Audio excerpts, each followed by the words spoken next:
money, power, and war. Three forces that have shaped every inch of civilization, from the time we first learned to trade grains for tools, to the towering skyscrapers that pierce the modern skyline. But have you ever wondered, was it really the people who built civilization, or was it something more? Something that has existed in the shadows of history, pulling the strings and controlling the rise and fall of empires. Imagine this. The year is 476 AD. The mighty Roman Empire, once a beacon of power, order, and wealth, has just collapsed under the weight of its own excesses. Why? Was it the invasions of barbarian tribes? Or was it something more insidious that slowly eroded the foundations of Rome? The same forces that continue to shape our world today: money, power, and the constant march of war. The story of civilization is not just about great leaders or magnificent conquests. It's a tale of how economic forces have created and destroyed entire societies, shaping the course of history, sometimes for better, sometimes for worse. In fact, the very idea of civilization as we know it was built on these forces, and it all started long before the Romans fell. So, how did it all begin? How did money and power come to dictate the trajectory of entire civilizations? The answer lies in a combination of necessity, opportunity, and the ever-present specter of war. But understanding this requires a deeper look into the origins of trade, currency, and the societal structures that arose from them. The truth is more shocking than you might think. It wasn't just the discovery of agriculture that built the foundation of civilization. It was the creation of an economic system so powerful that it would lead to both the prosperity and eventual downfall of the greatest empires in history. In the cradle of civilization, between the Tigris and Euphrates rivers, the first economic systems began to take shape. The Sumerians, around 3000 BC, were the first to develop a complex system of trade, but it wasn't coins or banknotes that they used. No, it was a rudimentary form of barter, and later, tokens that represented value. Early economies were built on the principle of exchange: livestock for grains, pottery for tools. But as societies grew larger and more complex, this direct exchange began to break down. There needed to be something universal, something that could transcend local markets and facilitate trade on a massive scale. And so, around 2500 BC, we saw the emergence of one of the most revolutionary ideas in human history: money. Money was not just a tool for trading, it was a method of consolidating power. Kings and emperors realized that the creation and control of currency meant control over the economy itself. It allowed them to tax their people and fund their armies. And more importantly, it gave them the ability to expand their empires. In Egypt, around 1500 BC, the pharaohs built pyramids not just to house their tombs, but as monuments to their wealth and power. But how did they fund these immense projects? Through a system of taxation that used grain as currency. The Egyptians' economy was tightly controlled, and their armies, fueled by these resources, marched across the known world. Now, let's fast forward to the Roman Empire. In many ways, Rome was the pinnacle of ancient economic systems, with their use of coinage, taxes, and vast infrastructure projects. Rome's economy was intricately tied to its military might. The emperors used money to build roads, fortifications, and cities that spanned from Britain to the Middle East. But here's the twist: while the Romans were creating a robust economic system, they were also sowing the seeds of their own destruction.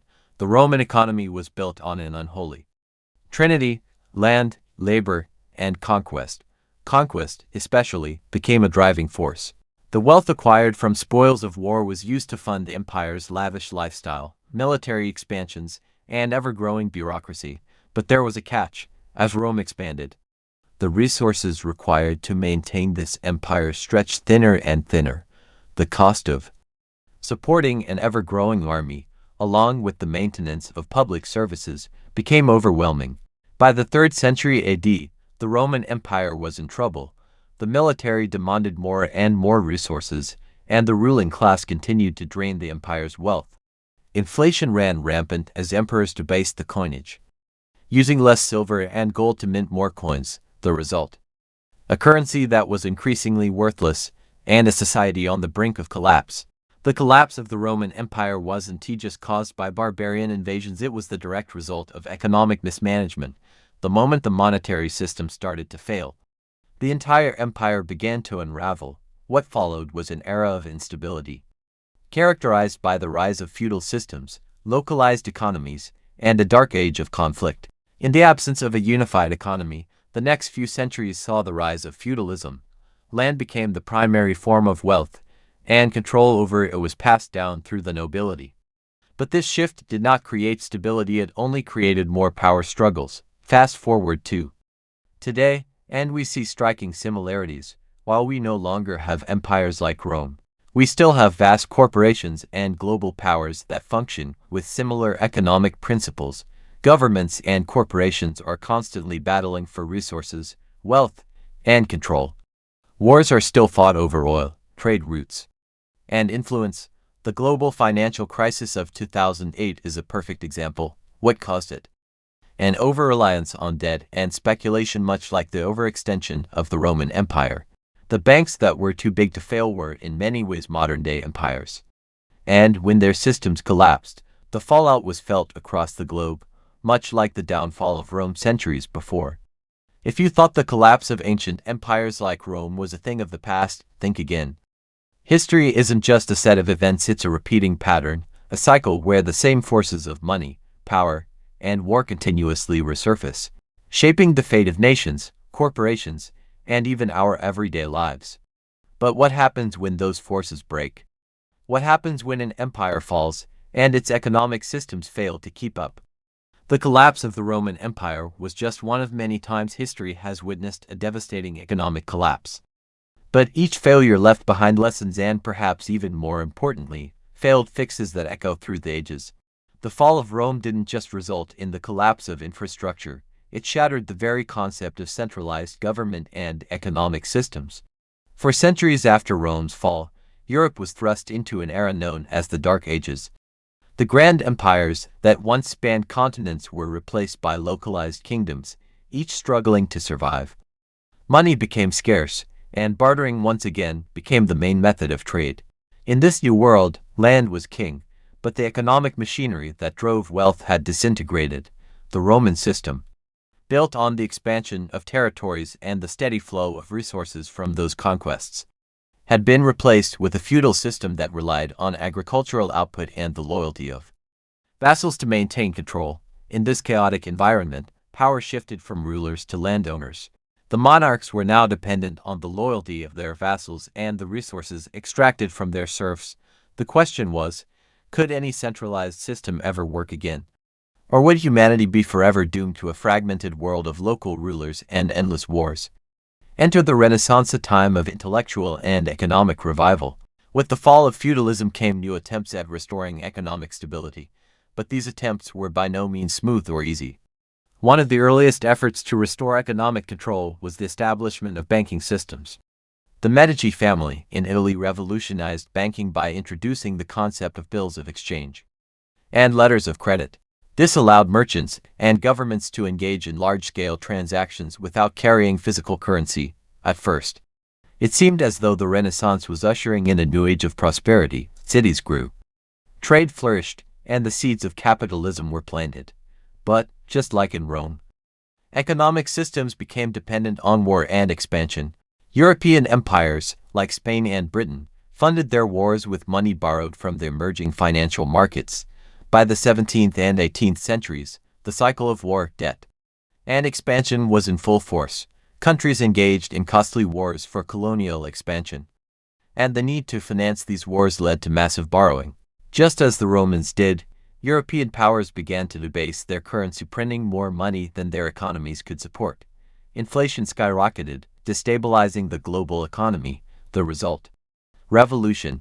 France, one of the greatest powers of the age, fell into chaos during the French Revolution as a direct result of its economic mismanagement. The people were starving, and the king's extravagant spending on wars and luxuries had drained the national coffers. The same economic forces that had driven Europe to greatness now brought it to its knees. Fast forward to today. If you think that the forces of money, power, and war are things of the past, you're mistaken. The world we live in today is still shaped by these same forces, though now the players are different. Today, it's not just kings and emperors, it's multinational corporations, world banks, and global superpowers. We are living through an era that mirrors the same cycles of the past. Look at the 2008 global financial crisis, for example. What caused it? Much like the collapse of Rome, it was a system built on debt. The banking industry, just like the Romans, had overextended itself, lending money with little regard for the long-term consequences. The result was a crash that devastated economies around the world and caused widespread suffering. But it's not just the economy we're concerned with.